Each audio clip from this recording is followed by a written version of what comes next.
alma de tu madre te suplicara volver, pero el precio fuera una vida que no estás dispuesto a entregar. En un valle olvidado por la luz del sol, donde la niebla se aferra a la tierra como un sudario eterno, y hacia el pueblo de Santa Aurelia, un lugar que parecía existir suspendido entre este mundo y algo mucho más antiguo. Allí vivía un niño llamado Elías, un pequeño de 10 años cuyos ojos oscuros no reflejaban la inocencia de la niñez, sino la pesada melancolía de alguien que había visto demasiadas despedidas. Su madre, Elena, había muerto víctima de una fiebre voraz, y desde entonces Elías vivía bajo la sombra emocional de su padre, Rubén, un carpintero endurecido por la pena.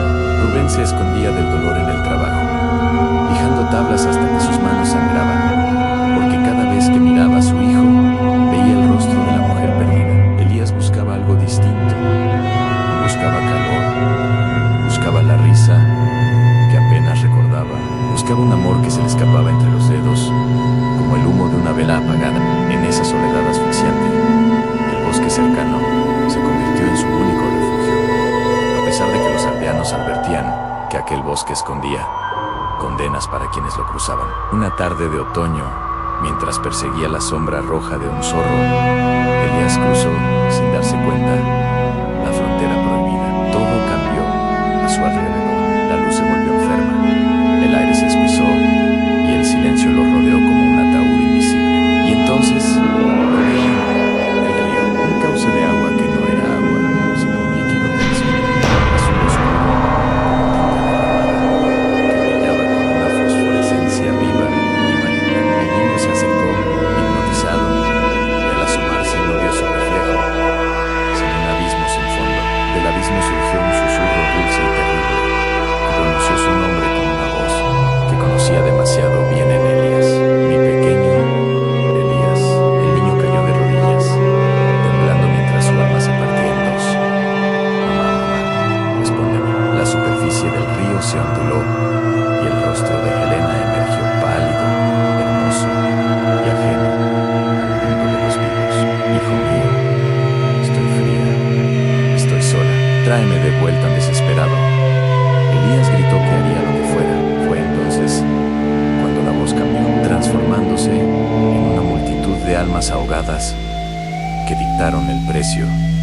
La vida solo vuelve a cambio de otra vida. Desde ese día, una fiebre moral se apoderó del niño, una obsesión que lo consumía mientras buscaba la forma de pagar aquel pacto impío. Finalmente atrapó un pequeño conejo en una trampa de su padre y bajo la noche cerrada corrió al río, ofreciendo aquella vida en un acto que creía sagrado. El agua hirvió, una espuma negra devoró al animal y de las profundidades emergió algo con la forma de Helena, pero sin su alma. Sus ojos eran pozos vacíos y su voz sonaba como el viento dentro de una tumba.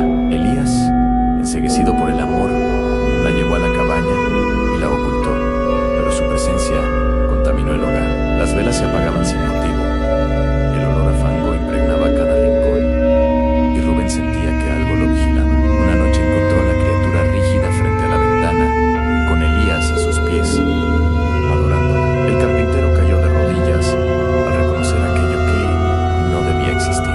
«Ese no es tu madre», gritó, pero su hijo se negó a escuchar. Fue entonces cuando el mal se extendió por el pueblo en animales muertos, sin sangre, niños con fiebres imposibles, sombras que se movían contra el viento. El río había abierto una puerta y usaba el cuerpo de Helena como ancla para reclamar otras almas. Cuando el vecino Julián perdió a su hija en las aguas, Elías vio la verdad reflejada en los ojos huecos de la criatura. Con el alma hecha pedazos, aceptó que debía deshacer lo que había comenzado. Padre e hijo arrastraron aquella figura al bosque, mientras las ramas se cerraban como garras, y el río rugía, exigiendo lo que le pertenecía. En la orilla, Rubén encendió un círculo de fuego y le ordenó a Elías romper el vínculo. La criatura extendió sus brazos, suplicándole que se uniera al sueño de las aguas. El niño lloró pidiendo perdón y empujó a la aparición dentro del fuego. Rubén arrojó la antorcha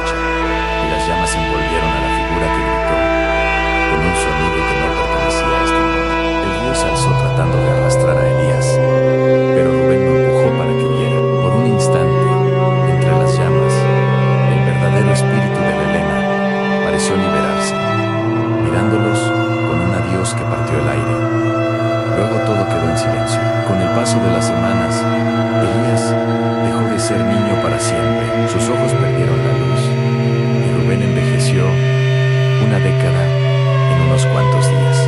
Nadie volvió a mencionar a Elena, pero cada noche, cuando el viento soplaba desde el bosque, Elías despertaba sintiendo una mano fría agarrando su tobillo. Santa Aurelia sobrevivió, pero el río seguía murmurando el precio que aún se estaba pagando.